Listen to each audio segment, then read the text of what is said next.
Ak si ako väčšina dnešných chlapov tvoje telo hrdzavie zaživa. Nie preto, že málo beháš, ale preto, že tvoj hardware sa postupne adaptuje na tvar kancelárskej stoličky. Ak nechceš byť ten krehký dedo, ktorý raz spadne na zem ako vrece zemiakov a ostane tam ležať, kým ho niekto neodtiahne, tak sleduj toto video. Lebo dnes mám pre teba pohybový update, ktorý nebude stáť ani minútu tvojho času navyše. Stačí do tvojho dňa vsunúť jeden jednoduchý návyk a tvoje bedrá, kolená a členky postupne získajú prístup k svojmu prirodzenému rozsahu. Ten update je v podstate primitívny. Budeš jednoducho tráviť viac času na zemi. A nepotrebuješ si na to vyhradiť špeciálnu hodinu v kalendári. Pokojne pritom môžeš aj pozerať Netflix alebo hoci aj scrollovať Instagram. Ide o to, aby si vymenil pasívny posed na gauči za o niečo aktívnejší pobyt pri zemi. Aby si ale hneď nehodil úterák do ringu, musíš na to pripraviť svoje prostredie. Ak je tvoje telo zvyknuté na mäkký gauč, sedieť na holom betóne alebo tvrdej podlahe bude veľký skok. Preto si zabezpeč napríklad hrubý koberec alebo nejakú podložku na cvičenie. Ja mám napríklad tu v práci podložku s názvom Tatami, ktorú ti odporúčam a odporúčam ti mať po ruke aj meditačný vankúš, ktorým si vieš jednotlivé pozície výrazne uľahčiť. Pri tomto rozhodne nie je tvojim cieľom trpieť, ale vybudovať si dlhodobý návyk, ktorý bude časom bez námahy. Preto si potrebuješ vytvoriť prostredie, v ktorom vydržíš tráviť čas na zemi, bez toho, aby si po 2 minútach hľadal cestu späť na gauč. No a pozor si daj ešte na jednu ďalšiu chybu, nezamrzni v jednej pozícii. Lebo kľúčom k funkčnému telu je rozmanitá pohybová výživa. Ak sedíš hodinu v jednej pozícii, len si vytvoril novú formu väzenia. Tvoje kĺby potrebujú široké spektrum podnetov, nie jeden statický input. Preto ti teraz ukážem 4 základné a zo pár príbuzných pozícií, ktoré by tvoj hardware mal bez problémov zvládať. Ukážem ti aj, ako si ich odľahčiť, čo na začiatok určite budeš potrebovať. A čo je ešte dôležitejšie, ukážem ti aj prechody medzi nimi. Práve tie sú skutočným updateom, ktorý tvoju mobilitu vráti do zelených čísel.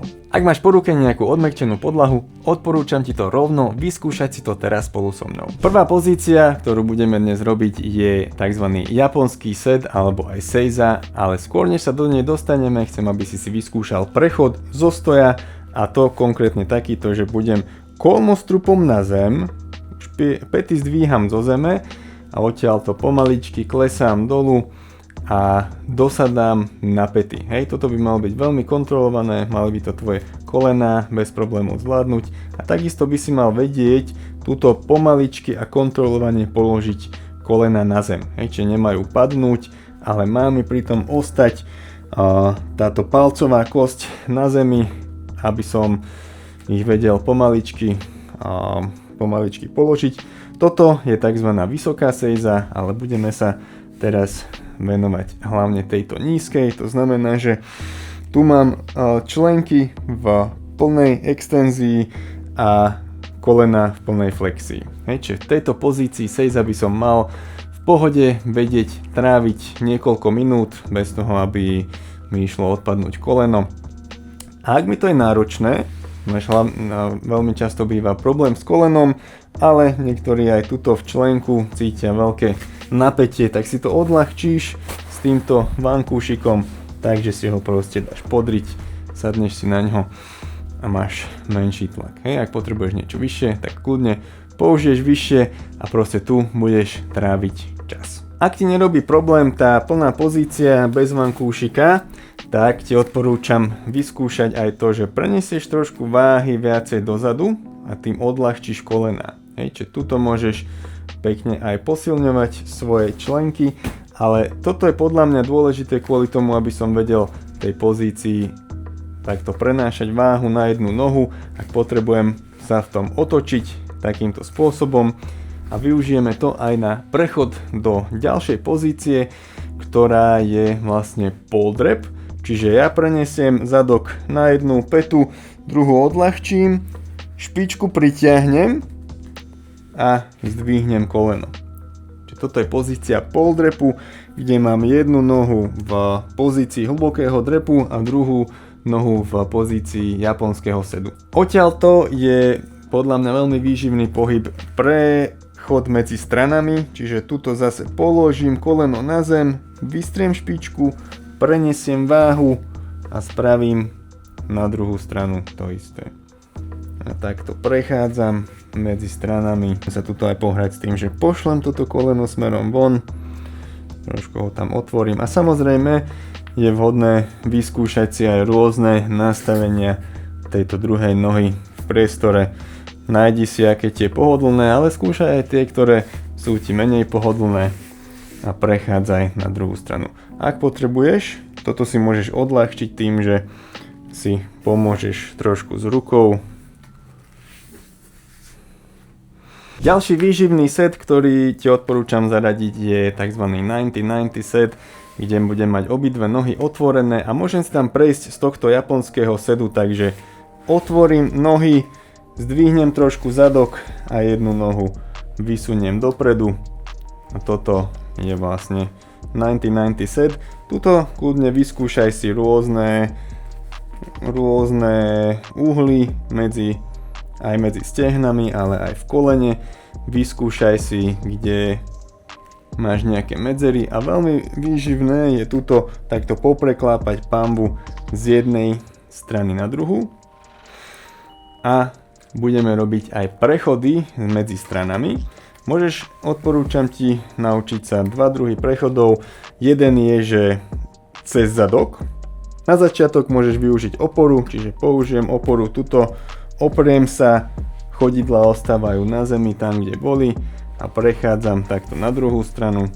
Tuto sa zase pekne rozhýbem, preklápam pambu na jednu, na druhú stranu a prechádzam naspäť.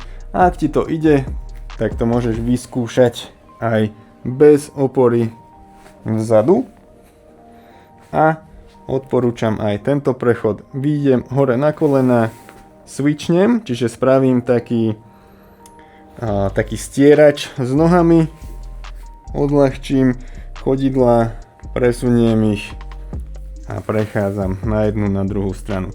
Toto je absolútne najvýživnejší pohyb pre tvoje bedrá, ktoré môžeš robiť na dennej báze, lebo zahrňa aj vnútornú aj vonkajšiu rotáciu. Čiže táto je vo vnútornej, táto je vo vonkajšej rotácii, čiže tuto, ak potrebuješ odľahčiť, tak použiješ ruku, aj môžeš sa aj trošku takto nakloniť, prípadne použiješ oporu pod zadok, budeš tu tráviť čas, ale nezabudni, že potrebuješ tie pozície striedať. Čiže trošku takéto malé obmeny do toho dať a tvoje bedrá sa budú otvárať, jedna radosť. Ďalšia z pozícií bude tzv. Rozkročený set a ak máš už dostatočnú mobilitu, tak veľmi výživný prechod do tejto pozície z tohto 90-90 setu spočíva v tom, že jednoducho vystriem obidve nohy, odporúčam jednu po druhej, čiže ja prenášam teraz trošku viac váhy na zadok, na tejto prednej nohe,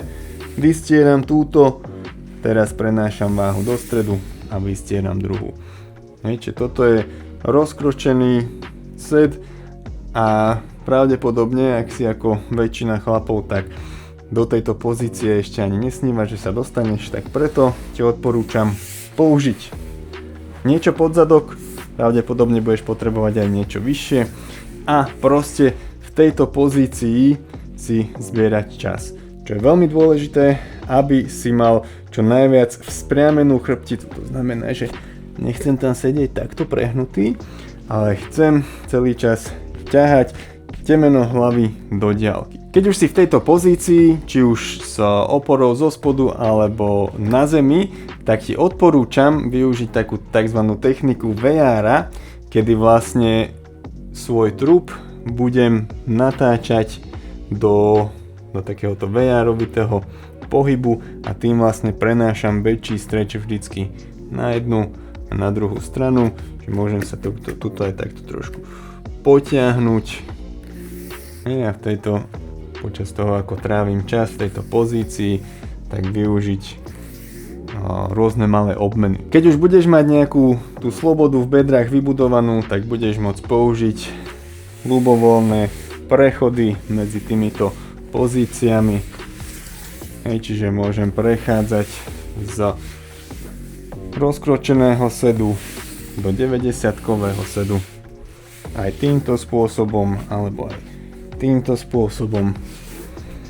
A takýmto spôsobom sa budeš vedieť voľne pohybovať po zemi. Ale vráťme sa ešte späť ku 90-kovému sedu, čiže tam sme prechádzali medzi tým 90-kovým a rozkročeným sedom do jednej, do druhej strany, ale z tohto 90-kového sedu môžeš spraviť to, že jednoducho vystrieš iba jednu z nôh a budeš trošku viacej strečovať, otvárať rotáciu, jednu alebo druhú.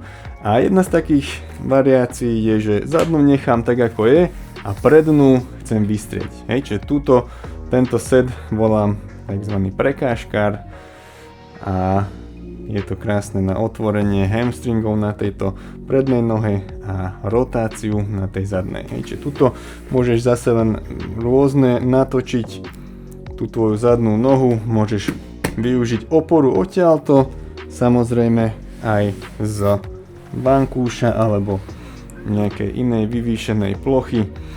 A takýmto spôsobom samozrejme budeš striedať pozície, či už tam budeš prechádzať takýmto spôsobom, alebo sa tam proste nejako dotrepeš, ale takto môžeš výživne strečovať vnútornú rotáciu.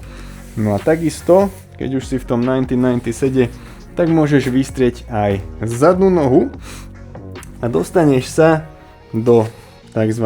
Holuba.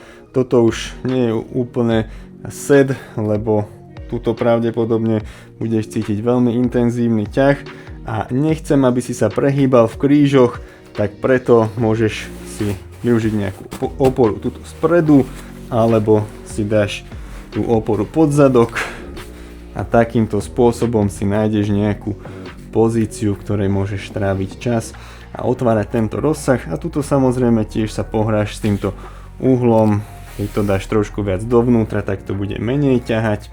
Keď to dáš na 90 stupňov, tak tam budeš najviac cítiť, ako sa otvárajú, naťahujú svaly v zadku. Zabudni na to, že si nájdeš jednu pozíciu, ktorá ti je dobre a tam ostaneš celý čas. Ak chceš funkčný podvozok, tvoj systém musí mať odomknuté všetky tieto pozície aj s tými malými odchýlkami, ktoré často odkryjú tvoje nedostatky. Zároveň potrebuješ vedieť medzi týmito pozíciami aj plynule prechádzať. Takže vymeň 15 minút večerného gaučenia za tento update, pusti si k tomu kľudne aj Netflix alebo v lepšom prípade nejakú audioknihu. A striedaj tie pozície.